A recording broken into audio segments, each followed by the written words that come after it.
It's a very humbling experience because the amount of rejections you take in a few hours through the whole block can be more than what a person, right, in their whole year or their whole life, right, combined.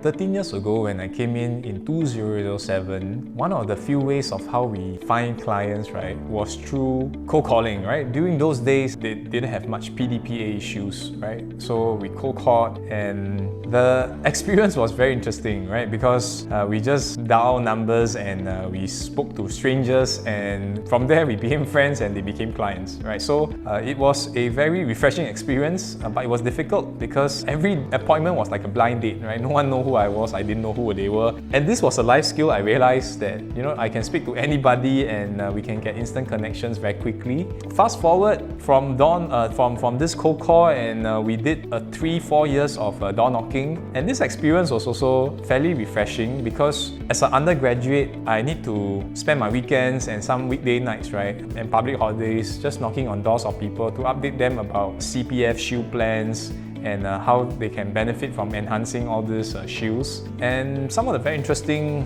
case studies that I could share with you it's a very humbling experience because the amount of rejections you take in a few hours through the whole block can be more than what a person, right, in their whole year or their whole life, right, combined. So this builds up immunity, right, for people that have an issue in taking rejections, right? After you go through this, you are perfectly fine. And the stigma of this was also fairly strong because when we knock doors and tell people about all these things, they weren't quite convinced. But many of them, after we spent some time talking to them, right, they opened up and we became good friends and good clients from there on. Yeah. So the moral of the story is door knocking, right, gave me perspective of you can always create something from scratch, right? You don't have to rely on anybody, and if you are a good business person, you can create something out of nothing, right? The self-made millionaire conversation, right? I think this is one of the skill set that all self-made millionaires need to have.